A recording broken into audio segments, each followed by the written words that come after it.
தந்தை பெரியார் அவர்களின் பேரனும் திராவிட இயக்கத்தின் முன்னோடி தலைவர்கள், மூத்த தலைவர்கள், தொடக்க கால தலைவர்கள் உருவாக இருந்த அமரர் சம்பத் அவர்களுடைய அருமை மகனுமான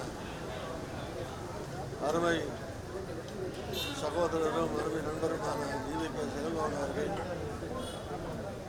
இயற்கை எய்தியது மிகுந்த வருத்தமும் துயரும் தருகிறது. அருமை சகோதரர் ஈவிகே இளங்கோவன் அவர்களை கடந்த 40 ஆண்டுகளுக்கும் மேலாக நான் அறிவேன்.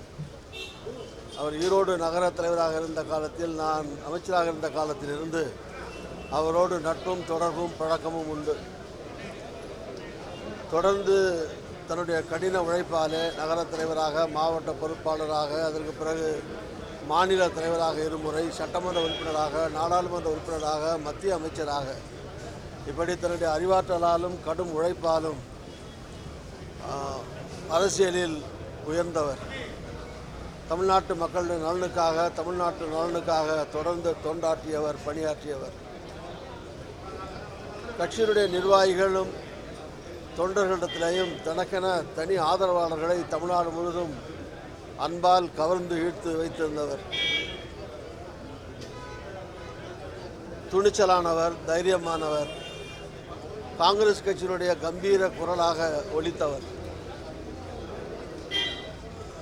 யாருக்கும் அஞ்சாமல் தான் நியாயமென்று நினைக்கிற கருத்துக்களை துணிச்சலோடு எடுத்துச் செல்லக்கூடியவர். சிறந்த பேச்சாளர், சிறந்த தலைவர். அவருடைய மறைவு காங்கிரஸ் கட்சிக்கு ஈடு செய்ய முடியாத பேரிழப்பாகும்.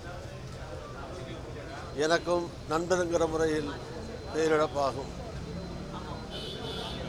அவரை இழந்து வாழக்கூடிய அவருடைய துணைவியார், அவருடைய மகன் மற்றும் குடும்பத்தினர், உறவினர்கள், நண்பர்கள், காங்கிரஸ் தோழர்கள் அனைவருக்கும் எனது ஆழ்ந்த அனுதாபத்தை வருத்தத்தோடு தெரிவித்துக் கொண்டு, அருமை நண்பர் இளங்கோவன் அவருடைய மறைவுக்கு ஆழ்ந்த இரங்கலை மிகுந்த துயரத்தோடு தெரிவித்துக் கொள்கிறேன். காங்கிரஸ் கட்சியில் இந்த கடந்த காலத்தில் அவருக்கென்று ஒரு தனி வரலாற்றை உருவாக்கி, ஒரு காங்கிரஸ் கட்சியினுடைய வரலாற்றை அத்தியாயத்தை எழுதுகிற போது இளங்கோவன் இல்லாமல் பல பக்கங்கள் இருக்காது. அது மாதிரி காங்கிரஸ் அத்தியாயத்தில் பக்கமாக நீக்கமுறை இடம்பெற்றிருக்கக்கூடிய இவர் அன்புக்குரிய அமரர் ஈவிகே இளங்கோவன் அவர்கள், அவருடைய ஆன்மா சாந்தியடையவும் புகழ் நிலைத்திருக்கவும் பிரார்த்திக்கிறேன்.